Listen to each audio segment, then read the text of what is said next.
어린아이들은 가르쳐주지 않아도 저절로 배우는 두 가지 말이 있습니다.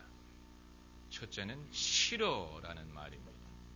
저희 아이는 어렸을 때 싫어라는 발음을 못해도 히어 이러면서 자기의 의사표현을 분명하게 했는데 신기한 일입니다. 아이들이 어릴 때부터 부정적인 표현을 한다는 것. 그리고 둘째는 욕입니다. 욕을 가르치는 부모는 없습니다. 그럼에도 아이들은 부모의 눈치를 봐가면서 욕을 배웁니다. 외국어로도 욕하는 법을 배웁니다. 욕이 나쁜 이유는 첫째는 그것이 언어 예절에 어긋나기 때문이고, 더 중요한 것은 욕을 하게 만드는 정서가 나쁘기 때문에 그런 것입니다. 욕을 하게 만드는 마음이 악한 것입니다. 욕은 저주입니다. 영어로 욕을 curse라고 하는데 그 말은 저주한다라는 말입니다. 저주가 무슨 뜻입니까? 남이 불행하게 되기를 빈다는 말인데 얼마나 무서운 것입니까? 축복의 반대가 저주입니다. 그러니까 어린아이들도 누군가가 불행하게 되기를 바랄 때가 있다는 얘기인데, 오늘 본문 말씀을 읽으면서 우리가 받는 첫 번째 이 소감은 충격이지요. 어찌 이런 일이 있을 수 있을까? 어찌 신앙인이 저주할 수 있을까? 선지자가 어찌 이렇게 반응을 할 수 있을까? 아무리 자기를 놀렸다고 하더라도, 그리고 저주를 했더니 숲에서 곰 2마리가 나와서 42명을 찢었다라고 했습니다.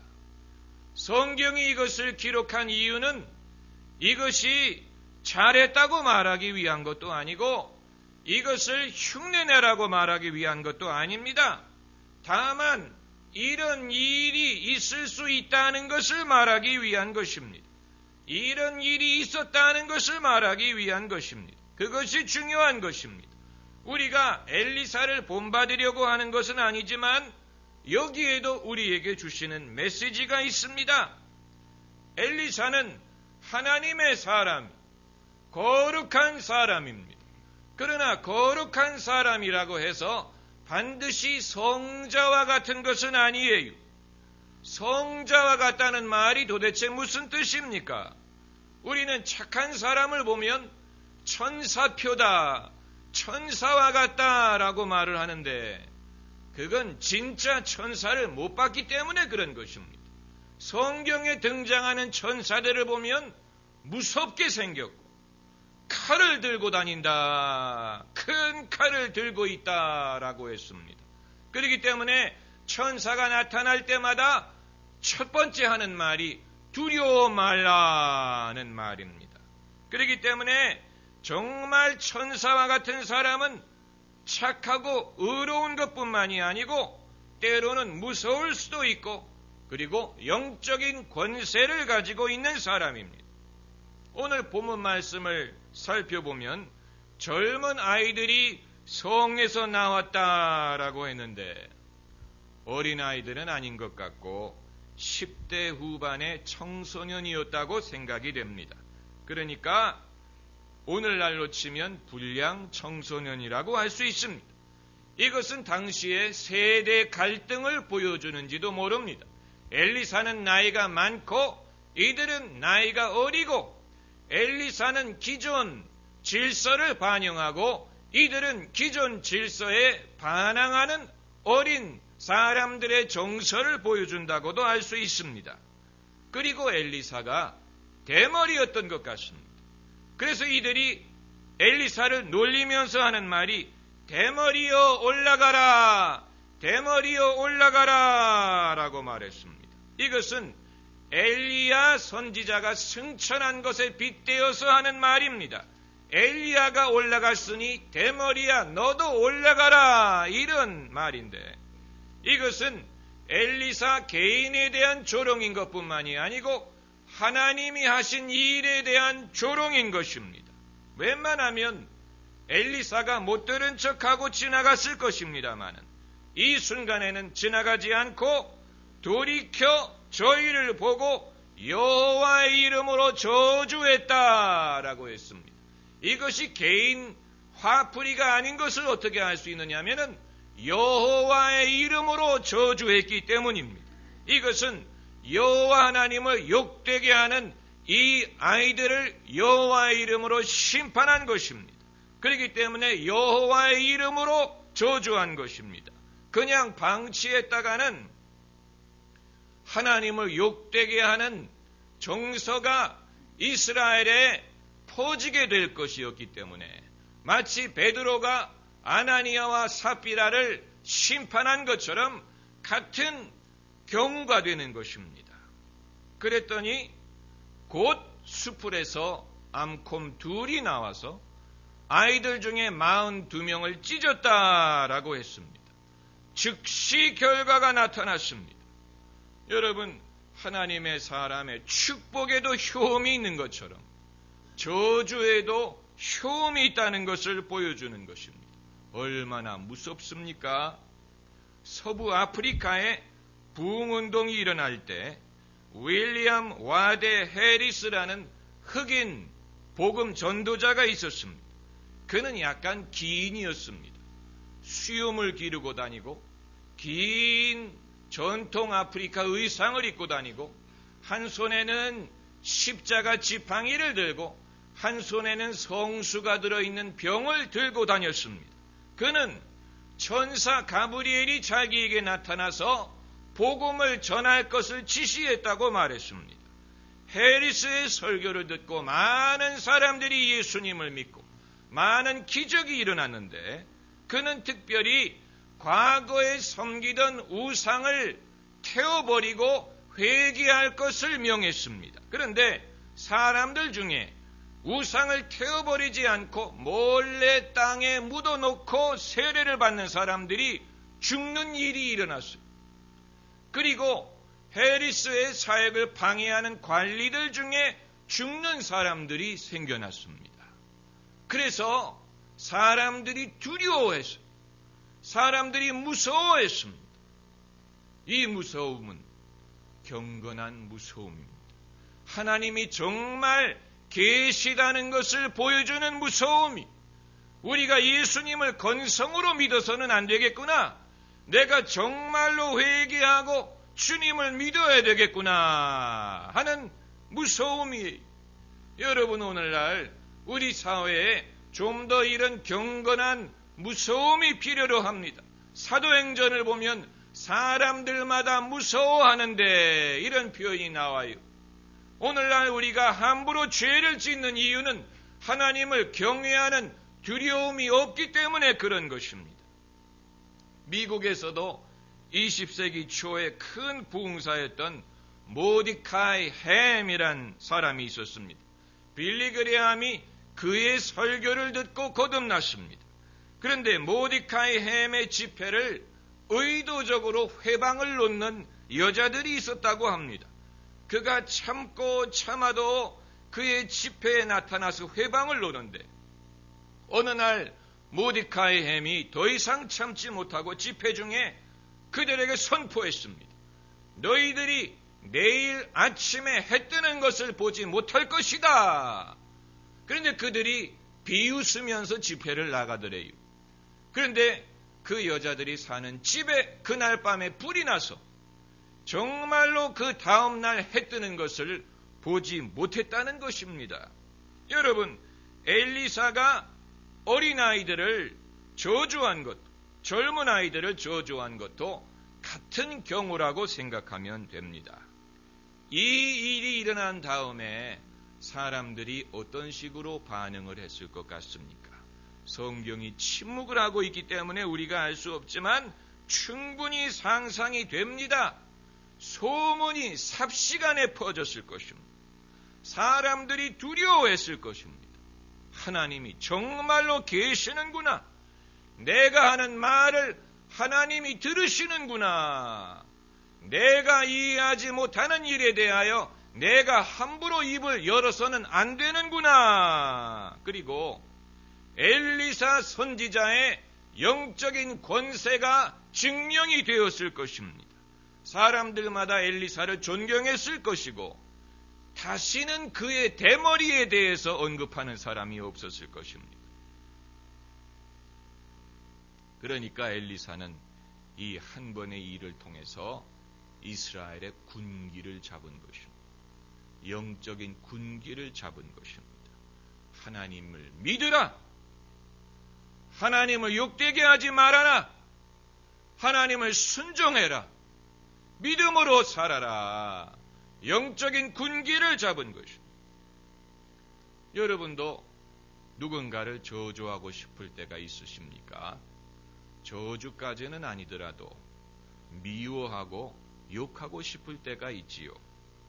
제 친구 중에 의사를 하는 친구가 있는데 수면 내시경을 하는 환자들 중에 그렇게 욕을 한다고 합니다. 수면 내시경이 그냥 조용히 잠을 자는 게 아니고 무의식 중에서 욕을 한다는 거예요.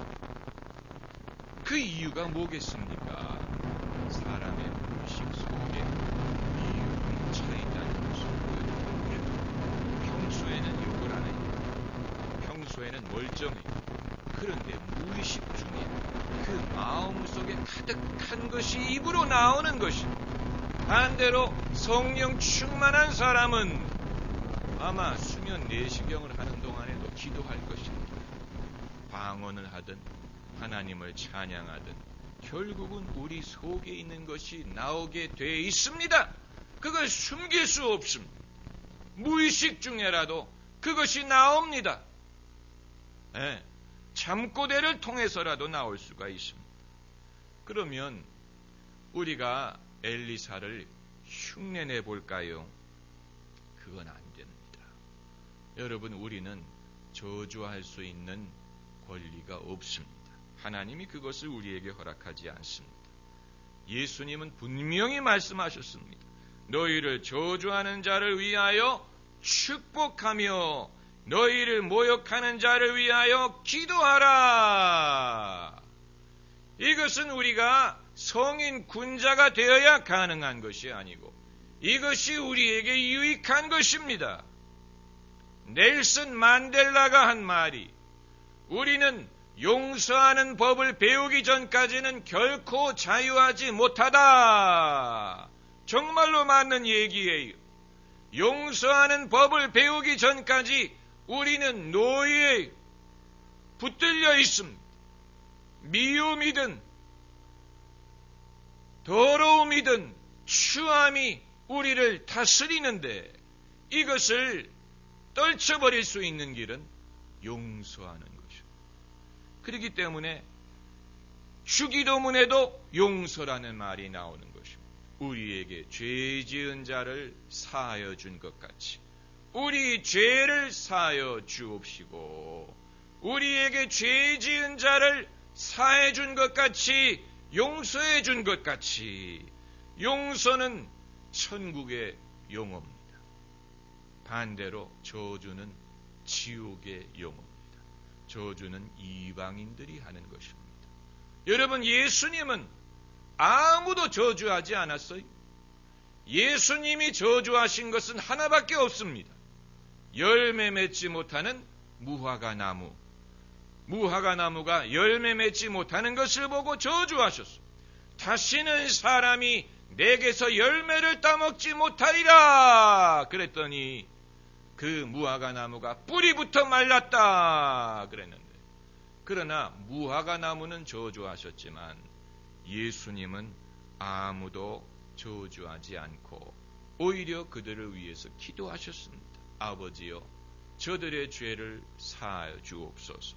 저들이 하는 것을 모르기 때문입니다. 여러분, 이것이 예수님의 정신입니다. 할렐루야. 예수님은 의인을 부르러 온 게 아니고 죄인을 부르러 왔습니다. 우리도 죄인이지만 세상에 있는 사람들이 다 죄인이, 어린이에서부터 어른에 이르기까지 다 죄인이, 그걸 우리가 알아야 돼. 주님은 죄인들을 구하러 오셨어. 세상에 있는 사람들이 다 죄인이, 그들 속에 선한 것이 없습니다. 만약에 우리가 세상 죄인들을 지금부터 심판하려고 한다면 끝도 없을 것입니다. 끝이 없지요. 주님께서 인내하시는 것처럼 우리도 사람은 그런 존재야. 그걸 알고 인내하지 않으면 이 세상에서 살 수가 없습니다. 그리고 둘째는 섣불리 저주했다간 나에게 화가 미칩니다. 마태복음 10장 13절에 그 집이 합당하면 너의 빈 평안이 거기 임할 것이지만 만일 합당치 아니하면 그 평안이 너희에게 돌아올 것이니라. 이건 좋은 경우입니다. 우리가 누구에게 복을 빌었을 때 합당하면 그 복이 그 사람에게 임하지만 복을 받기에 합당하지 않은 사람이라면 나에게 돌아온다 그랬어요. 그렇다면 저주도 마찬가지입니다. 내가 누구를 저주했는데 만약에 그 사람이 저주를 받기에 합당하지 않다면 그 저주가 나에게로 돌아오는 것이죠. 이건 마치 전쟁에 나간 군인이 총으로 자기를 쏘는 것과 같습니다. 얼마나 억울하고 얼마나 창피합니까? 전쟁에 나가서 자기 총으로 자기를 쐈어요. 실수로. 우리가 그런 실수를 범할 때가 있습니다. 그리고 셋째는 우리가 나서지 않더라도 하나님이 갚아주실 줄 믿어야 됩니다. 하나님이 갚아주십니다. 하나님이 아브라함에게 주신 7가지 복 중에 이런 복이 있어요. 너를 축복하는 자에게는 내가 복을 주리라. 너를 저주하는 자는 내가 저주하리라. 땅의 모든 족속이 너를 인하여 복을 얻으리라. 이만큼 돼야 이게 진짜 복을 받은 사람입니다. 아브라함을 축복하는 사람은 하나님이 그에게 복을 주세요. 반대로 아브라함을 저주하면 하나님이 그를 저주한다. 얼마나 무섭습니까? 그런데 이것은 아브라함에게만 해당되는 말씀이 아니고 우리도 마찬가지.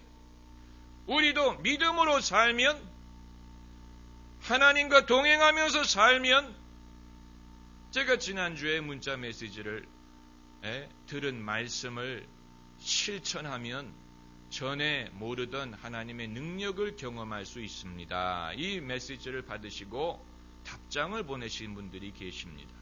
그분들 중에 노력해 보겠습니다. 이런 답장을 고맙게 해주신 분들이 계신데 저는 그 답장을 받고 뉘앙스가 노력해 보겠습니다 라는 말이 힘들겠지만 한번 해보겠습니다 이런 뜻이 아닐까 이렇게 생각을 했는데 여러분 믿음으로 사는 것은 여러분에게 유익입니다. 이건 다른 사람의 혜택을 위해서 여러분이 해드려야 되는 일이 아니고 여러분 자신의 혜택을 위해서 여러분이 해야 될 몫입니다. 아브라함을 보세요. 아브라함이 하나님과 동행을 했더니 그를 축복하는 자는 하나님이 복을 주시고 그를 저주하는 자는 하나님이 저주하신다고 하지 않습니까? 전쟁은 하나님께 속한 것입니다. 이만큼 되어야지요. 그래서 히브리서 10장 30절에 있는 말씀처럼 원수가 없는 일이 내게 있으니 내가 갚으리라. 한번 따라해보세요. 내가 갚으리라. 하나님이 갚아주심. 내가 원수를 갚으려고 하면 안 돼. 하나님이 대신 갚으십니다. 우리는 그저 사랑하고 용서하고 축복하고 기도하고 이것만 하면 됩니다. 제가 조심스럽게 드리는 말씀이지만 제가 지금까지 살아온 길을 기억할 때 저에게 근거 없이 잘못한 사람들은 잘 되는 걸 잘 못 봤어요. 반대로 저에게 잘해준 분들은 잘 되는 것 같아요. 그건 제가 조심스럽게 말씀드리는 것인데 어렸을 때부터 기억을 해보면 근거 없이 모함하고 못되게 한 사람들이 잘 못되는 것 같더라. 그래서 정말로 하나님 말씀이 옳구나. 그저 내가 할 것은 기도하고 축복하고 용서하고 그거밖에 없습니다. 나머지 일은 하나님이 해 주실 것을 믿는 것입니다. To Catch a Fire라는 영화가 있는데 실화를 바탕으로 만든 영화입니다. 남아프리카 공화국의 패트릭 차무소라는 흑인이 인종차별 정책에 반대하면서 테러 행위를 하다가 자기 아내의 밀고로 체포돼서 정치범 수용소에 수감이 되었습니다. 거기서 넬슨 만델라를 만납니다. 만델라가 그의 지도자요 아버지와 같다고 했습니다. 이 교도소에 들어가서 이 사람이 용서하는 법을 배웠어요. 그래서 당장 그런 것은 아니지만 10년이 지난 후에 그가 말하기를 I had power in my heart to forgive. 내 마음속에 용서할 수 있는 힘을 얻게 되었다. 여러분, 용서는 억지로 하는 용서도 있지만 용서할 수 있는 힘을 얻어야 되는 것입니다. 용서할 수 있는 힘, 이것은 내 내면에 생기는 것입니다. 하나님이 주시는 것입니다. 당장 생기지 않을 수 있습니다. 그러나 믿음으로 참고 인내하다 보면 우리 안에 용서하고 사랑할 수 있는 힘이 생기는 것입니다. 그래서 아프리카의 이 인종차별 정책이 끝나고 이 사람이 석방된 다음에 자기의 집을 고아들에게 열어서 수십 명의 고아들의 아버지가 되었습니다. 이 실화입니다. 그 실화를 바탕으로 영화를 만들었는데 여러분, 이것이 진짜 축복입니다. 악한 환경이 우리를 악하게 만들 수 없습니다. 악한 환경 속에서 우리가 선한 것을 믿고 선한 하나님을 의지하고 모든 것이 선하게 될 줄 믿고 우리 자신이 선한 길을 갈 수 있는 것, 그것이 진짜 축복입니다. 이 같은 축복을 하나님이 주실 것입니다. 할렐루야. 기도하십시다.